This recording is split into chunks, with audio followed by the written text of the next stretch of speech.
What I want to talk about today is variability. And this is the one where you probably learned some of it in high school, but you would have forgotten it by now. One or two of the terms will come back to you, but it's not something you use commonly. So we need to have a little bit of a refresher on this. When I say variability, what do you think I mean? Give me synonyms for something variability. Changeable, I like that, even if it's not exactly a word. How often something changes. Often, to me, starts to sound like frequency, but we're getting there.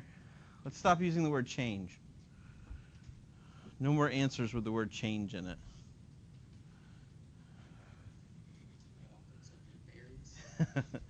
Varies and varies. So variability is how something varies. Like variables vary. Variability. Okay. Is that the best we got? Okay, I'll go with it. That's all you have. Yeah, basically how something changes.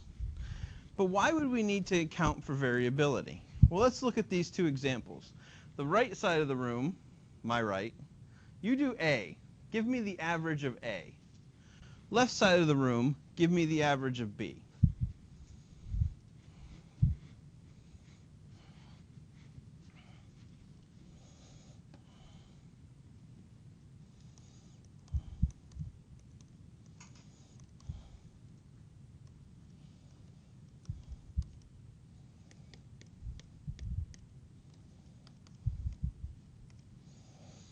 A's? Aaron, you got it yet? She says inquisitively. 5. Yes, Jake? Alexis? Yeah, okay. 4 plus 4 is 8, plus 5 is 13, plus 7 is 20, plus 10 is 30. 1, 2, 3, 4, 5, 6. Okay. So here we have two sets of numbers. Get rid of all my work. And the average score for the two sets of numbers is both 5. So are these two sets of numbers the same? What makes them different?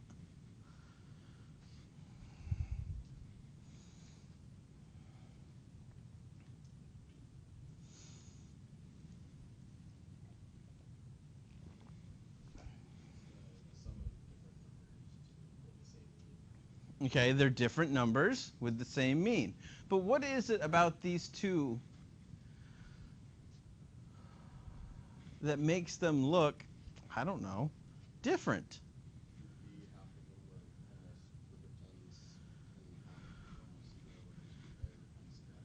Okay. So if we're using these numbers as ratings, right? You said perfect tens.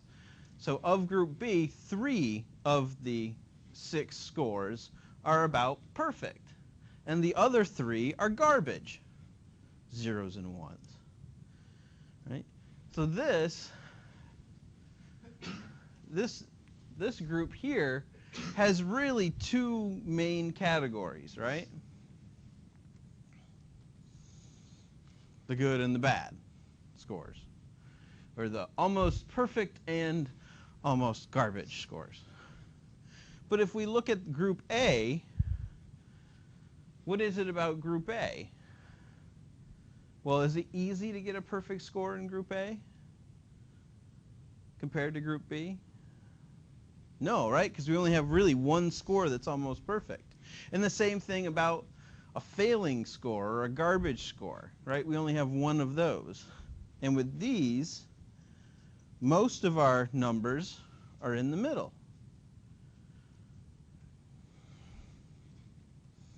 Let's say these are homework grades out of 10. Which one would you rather be part of? Group A or Group B? Alexis says they're both the same. Joey? I'll take A. This is a 50% chance that I don't have a 0. Right, because if you choose to join group B, there's a 50% chance that you'll get like a 0 or a 1. Whereas if you choose to join group A, there's only a 1/6 chance that you're going to get like a 0 or a 1. Right? But there's the flip side to that too, right? More likely you're going to get 4 or 5. Yeah, most likely you're going to get a 4 or a 5, which is still better than 0 or 1. Right? We'll see who in here is risk adverse, right? Which is like, well, I wouldn't want to get a 0 or a 1, so I'd be more likely to get a crappy score, but at least it's not a garbage score, right? I get some points instead of none of them. Jake, you disagree? You're like, I'm going for it. 50-50 shot. That's still pretty good. Yeah, it's still actually pretty good, right? Okay. So when we're thinking about groups and how we can describe a group of numbers, we have measures of central tendency, which just, again, give us a most likely or a common representation. But with something like a mean, it doesn't take into account the variability. Right. How are these numbers within the values spread out? Are they condensed into two categories, right? Two places on the spectrum, or are they more evenly spaced out? So that's why we have to have some measure of variability, and we've got a bunch of them. The first one that's commonly used is called a range. A range of values.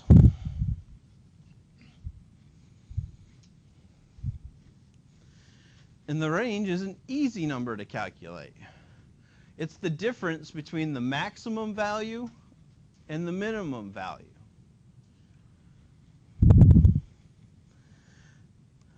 So if the maximum value is 10 and the minimum value is 0, what's our range? 10. For both A and B, right? Okay, this really didn't help us that much, because we both observed the same range in those two groups. So range is a start. It at least tells us the full range of possibilities of what we observe, 0 to 10.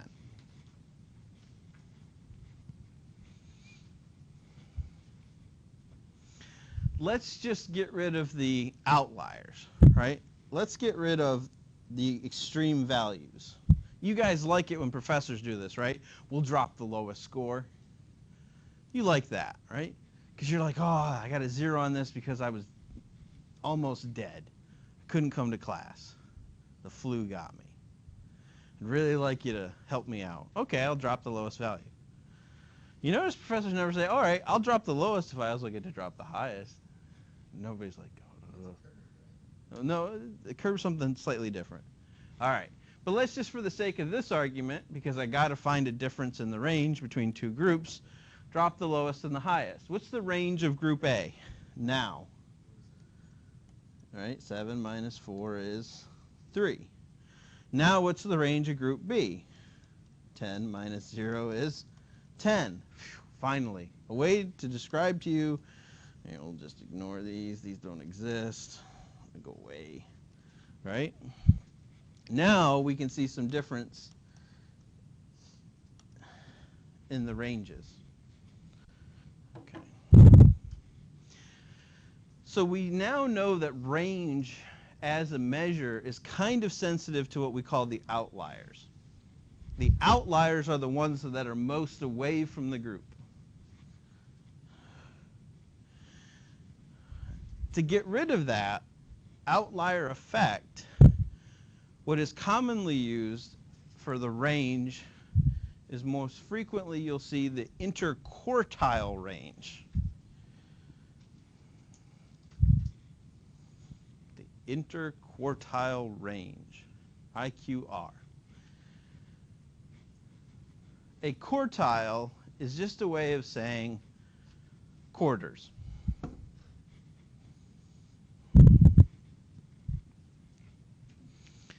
And by taking the interquartile range, you're focusing on the middle, the range in the middle.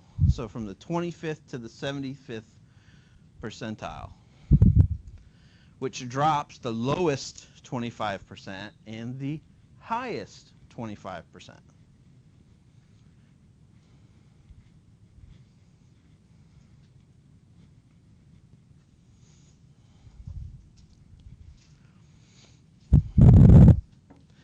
So when you have a question that asks you to find the interquartile range of a set of variables, what you need to do is you need to determine where it is those 25th percentile cut points are. Now, as you can see from the equation,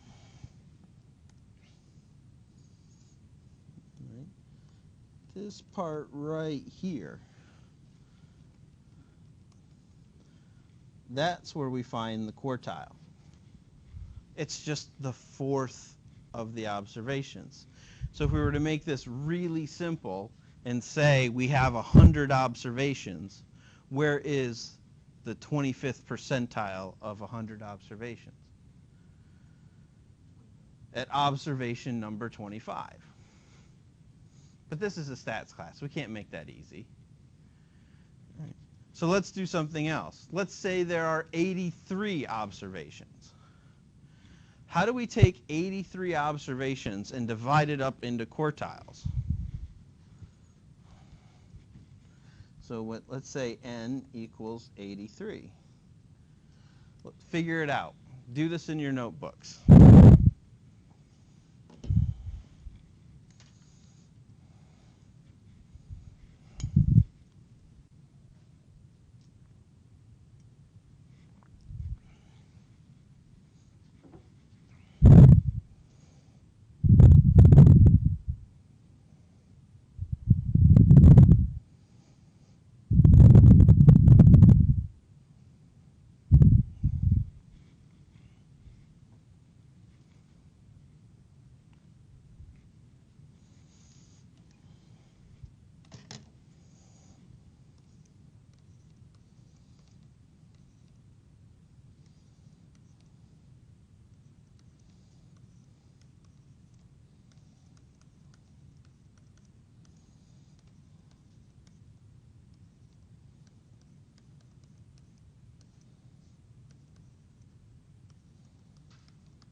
Okay. Hopefully you have something like this, where you've replaced the n with 83. What's 83 divided by 4? 20.7. Okay. Now we can't have observation number 20.75, so really what is it? 21. All right, it's the 21st observation. 83 minus 21. Thank you. Let's go back over here. Stop that. Really? Okay. 83 divided by 4 is still the 21st observation, plus 1 gives us 22nd observation.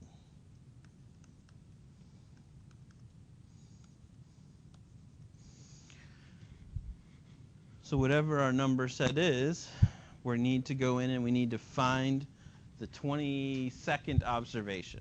What are the ways in which we could do that if we had a list of numbers? We had a list of 83 numbers. How could we do that? Count.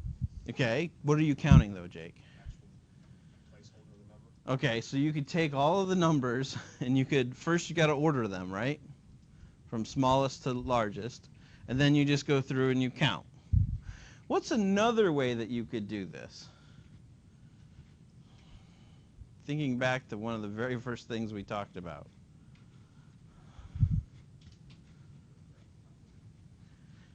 No, I'm not requiring you to have a graphing calculator.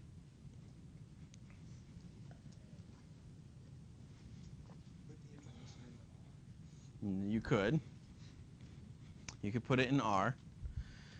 And then 3 hours later, you could find your answer.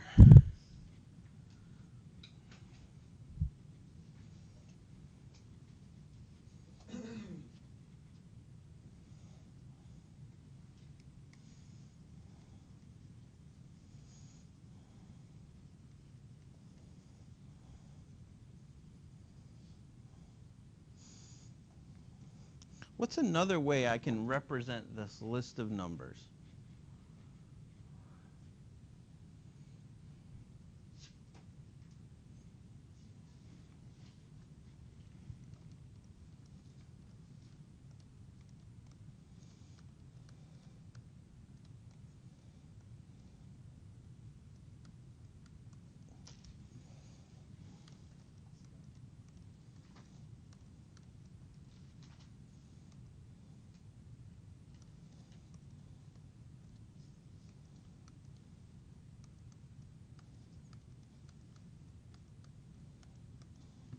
What's this? Oh, this was like week 1.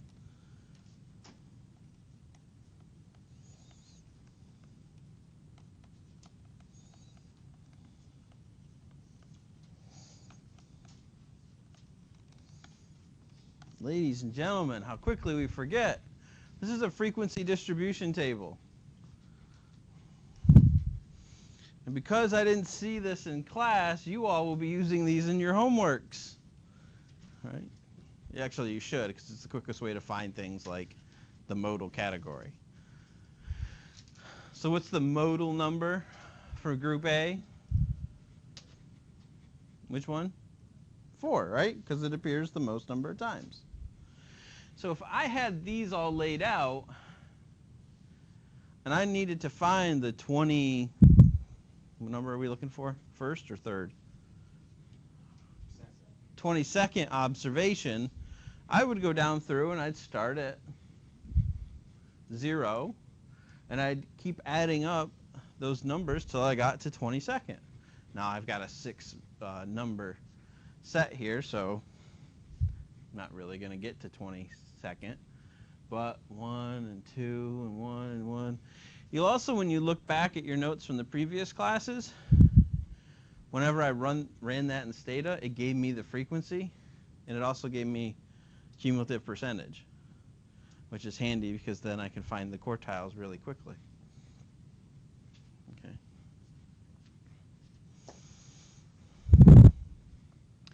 Now we have to remember that the interquartile range is the difference between these two numbers. Okay. So you're actually going to find the scores and then subtract them. That's the interquartile range. So what's the benefit of the interquartile range? Well, you get rid of the outliers. And you focus on the main, or the middle, the size of the middle, in determining how much change or how much spread there is in your data.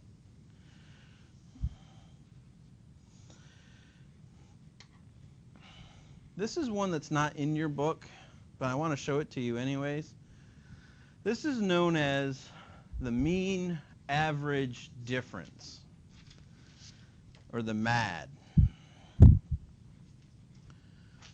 The mean average difference is notable for us because it gives us one more wrinkle. Now I said if you can add, subtract, multiply, or divide, that you could do anything here. There's one new math function up there that we haven't talked about.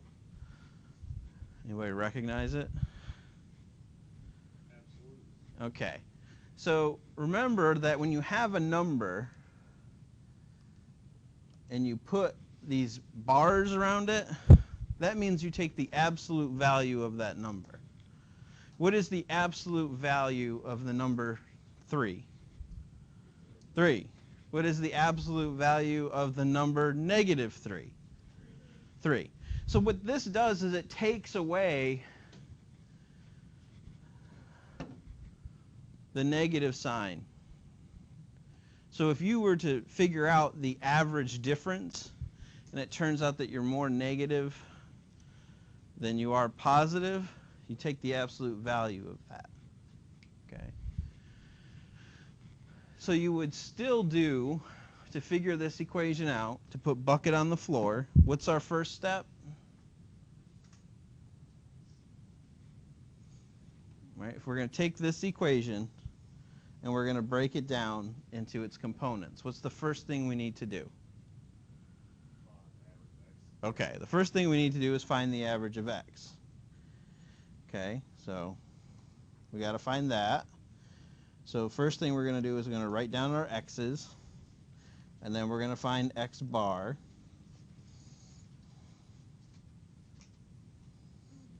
So let's go back to that very small data set we were playing with at the beginning. Let's go back to this one. Of 0, 4, 4, 5, 7, and 10. So x is 0, 4, 4, 5, 7, and 10. X bar is still 5. You can go ahead and write it in every single one. Now we need to find x minus x bar. The order is important. X minus x bar, so that is going to be -5 for the first one. -1, -1, 0, 2, and 5.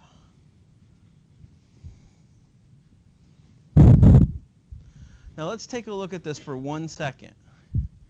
What would happen if we took away the absolute value bars there and proceeded on?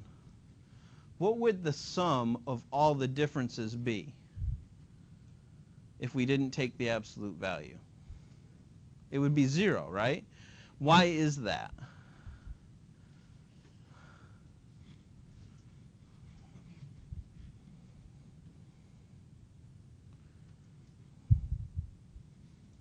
Why is it that when we take the difference between our observed value and the mean and then add them all up, they equal 0?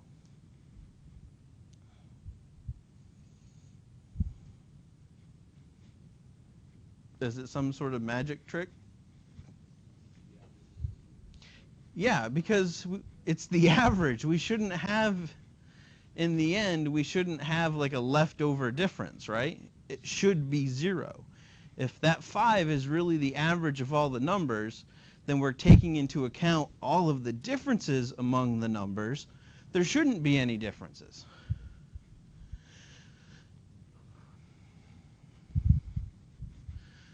So the sum of the difference will be 0. 0 divided by n is 0. That's not a statistic that helps us out very much. That's why we take the absolute value. So what is the absolute value of x minus x bar? 5, 1, 1, 0, 2, 5. And now I need the sum of that. 5 plus 1 is 6, plus 1 is 7, plus 2 is 9, plus 5 is 14.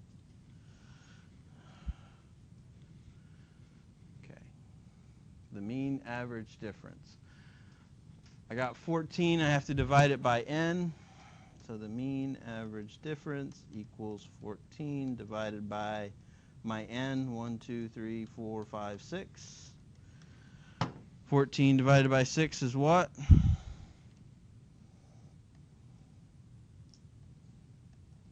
I hope. Yep. 2 1/3. Now what does that tell us? Okay, looking at our numbers, the mean average difference tells us the typical distance between each observation and the mean.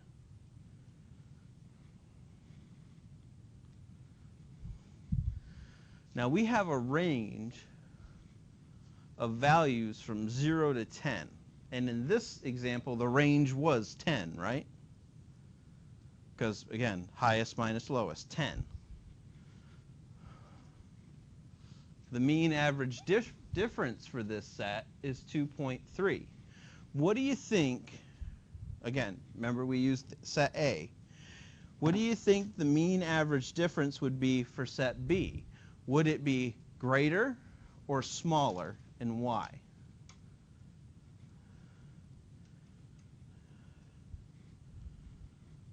Greater.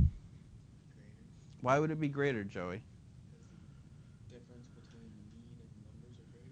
All right, just looking at it, we would think that that number should be greater because the mean, which was 5, right? Look at all the differences from the mean. And if we just do this really quickly, it is 5, 5, 4, 4, 5, 5. Take the absolute values so I didn't mess with the negative signs. That's 10, that's 20, that's 28 divided by 6. That should be 4.6 repeating.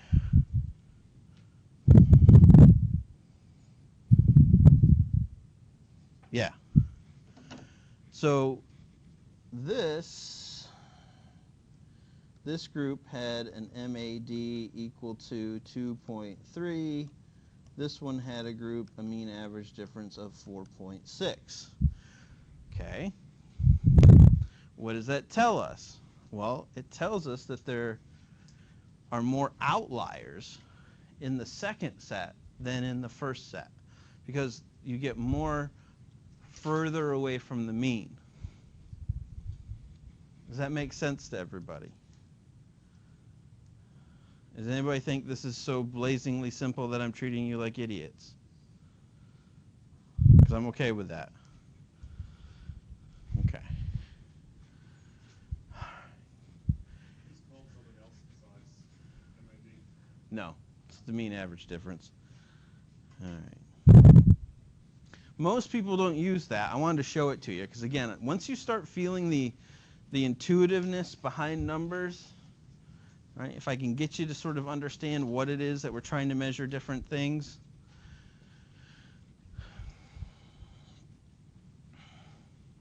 Okay. The next thing that we're going to look at is called the variance.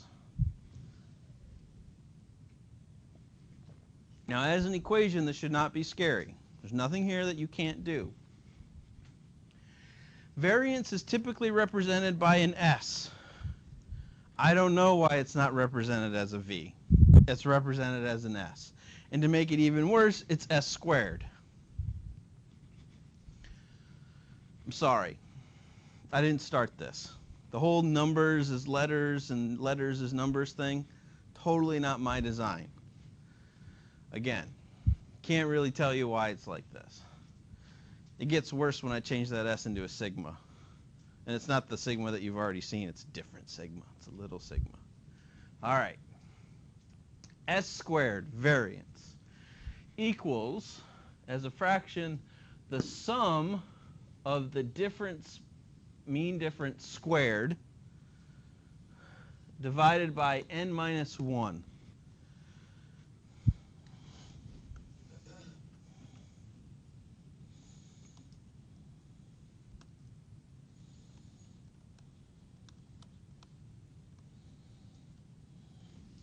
Someday we're going to talk about something called the degree of freedom. And this is the first time where you kind of see where we're building this into our statistics. All right? That's why we have the minus 1. So if you look at the two equations, the variance and the mean average difference are very similar, right? Because after all, what happens when you take a negative number and you square it? It becomes positive. So squaring frequently has the same effect on a number as taking the absolute value of it.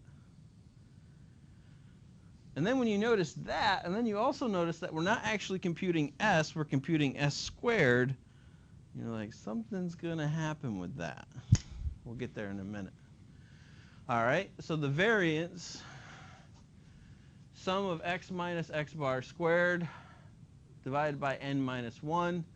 This in the textbook, they refer to this as a definitional formula. I like these better because they just tell you what you have to do to get the number. The book also presents what's known as a computational formula. The computational formulas are usually a little bit more difficult because there's more, it gets bigger.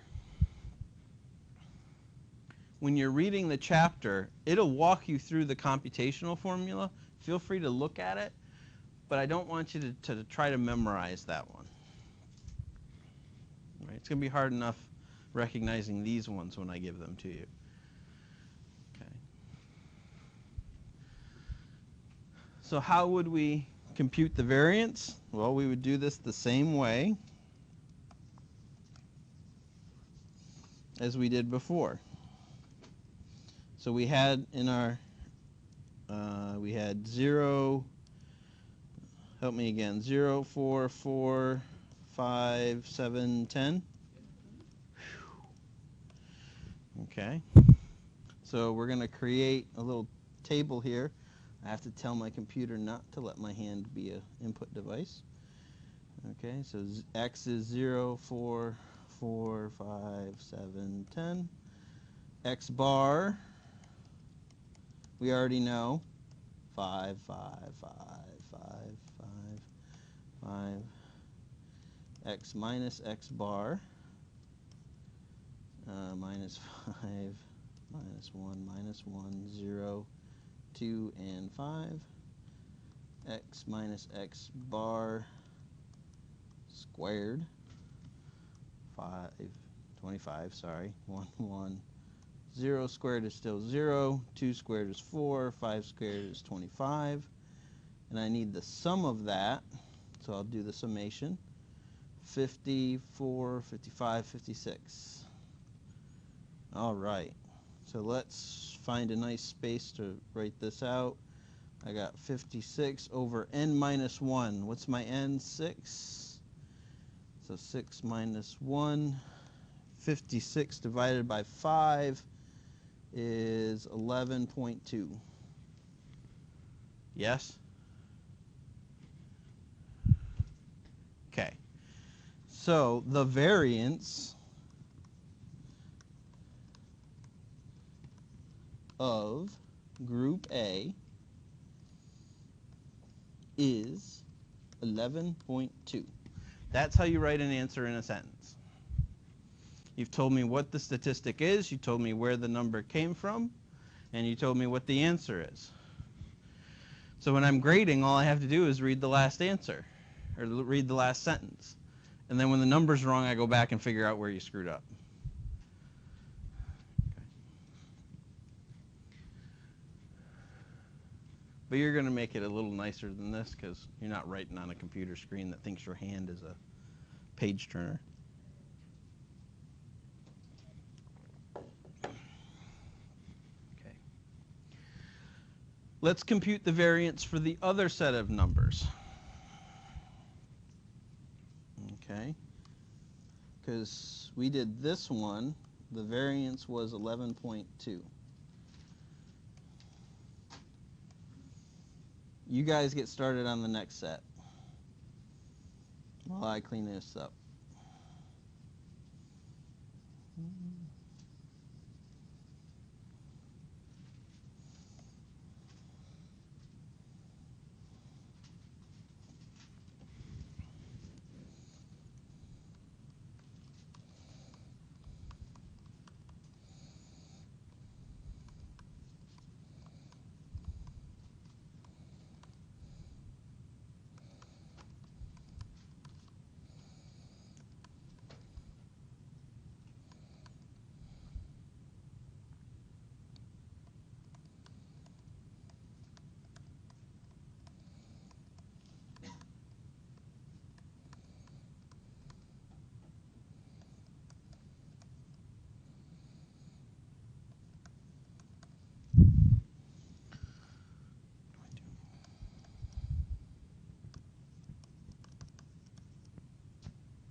Anybody get an answer yet?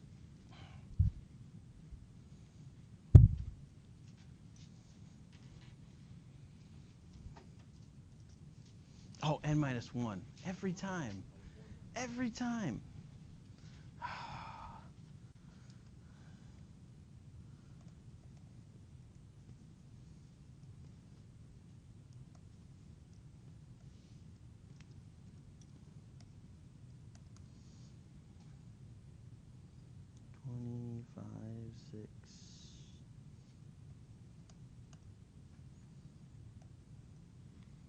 There we go. No, you gotta do the decimal. Okay, it's divided by 5, so it's in fifths. So it's either going to be 0.2, 0.4, 0.6, 0.8, or 0. Okay. So I got 26.4. Did anybody else get 26.4? Thanks, Aaron. All right. Okay. So again, we got quite a bit of difference between Group A and Group B. The variance of Group A, 11.2. Not as much spread. The variance in Group B, 26.4. How can we talk about this? Well, Group B has more than twice as much variance as Group A. How do I know that? Well, I can compare those two numbers and describe the difference between the two groups.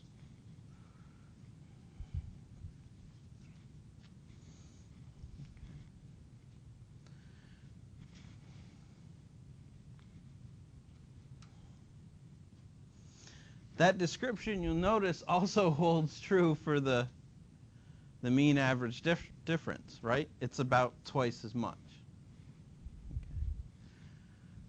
Now the reason, so you can make the same conclusion depending on which one you use. And functionally, when you look at the equations, they're very similar, right? You're taking the difference. You're using in the first one the absolute value to take away the negatives. In the second one, you're squaring them. But the variance, that s squared, is the more popular version of finding variability, because it gives us a statistic you should have heard of when you did stats in 6th grade, and that's known as the standard deviation.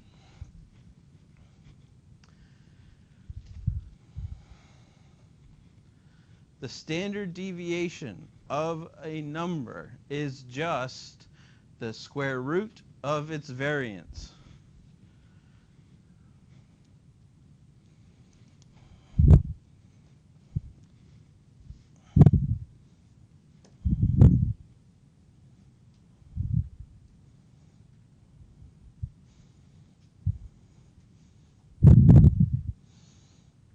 Beginning of the semester, I told you you didn't need to go buy a scientific calculator. You just got to turn your phone sideways. That'll give you the little square root button. So let's see, what is the square root of 26.2?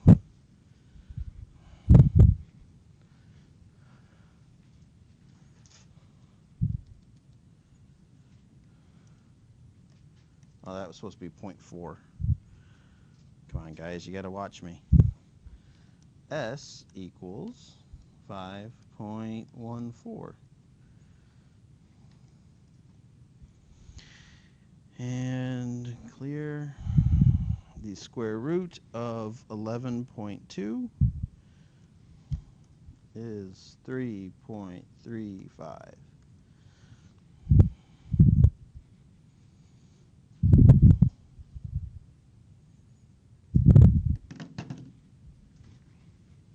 Okay. Intuitively, I think the mean average difference is probably the one that you kind of get the quickest. But we're going to be using some other statistics that rely on the variance in the standard deviation. So if I were trying to get you to write a sentence to tell me what that 3.35 is, you could do it. But it wouldn't make intuitive sense. That's why I like the mean average difference. The mean average difference is the distance from the mean. And the standard deviation is pretty much that as well. But you'll notice when you've got 5.14 and you know your mean is 5, that gives you in your mind, like, how do you get to 10.4? What does that mean? Okay. You kind of go, well, I can't readily explain that. That's okay. Because usually what we're trying to do when we compute a data set's variance is get to something else. So to get to the next step. When we're trying to take these numbers and we're trying to treat them as a sample within a larger population. We're going to be seeing this figure a little bit during the semester. You'll notice at the bottom of this figure you have the lines are representative of distance in terms of S. That's the standard deviation.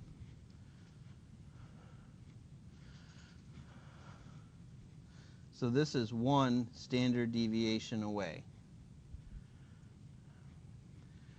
This is commonly referred to as a bell curve.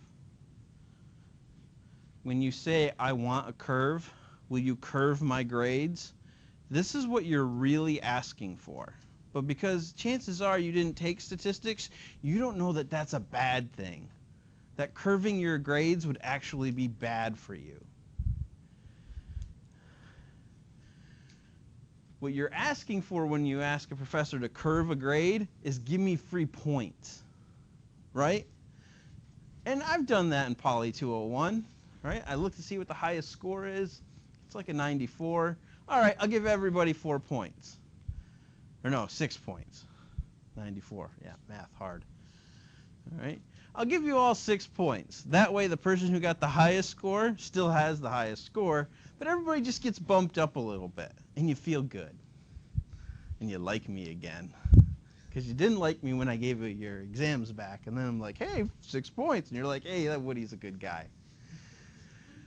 That's the way it works, right? It's a little quid pro quo there. You don't like me unless I give you free stuff. If you really wanted a curve, that would be so bad for you. Because what it would do would require that a certain percentage of your classmates fail. And what it would do is it would look like this. F, D, oh, I need one more category. That didn't work. A, yeah, this will work. A, B, C, yeah. We're just going to make this C a really big group. What it would require would me to take the scores and force them to fit into a distribution that looks like this. It's called a curve. So when you ask for a curve, this is what you're asking for. You don't want to do that. Because then what would happen? Most of the class would get C's. And do you guys like C's? Did you know they earn degrees? You aware of that? C's do earn degrees, so you should like them. But no, you don't like them. So when you ask for a curve, you're forcing the data to fit this normal distribution. Okay. So whatever the mean score is, right, your average score, the C range would be plus 1 standard deviation and minus 1 standard deviation.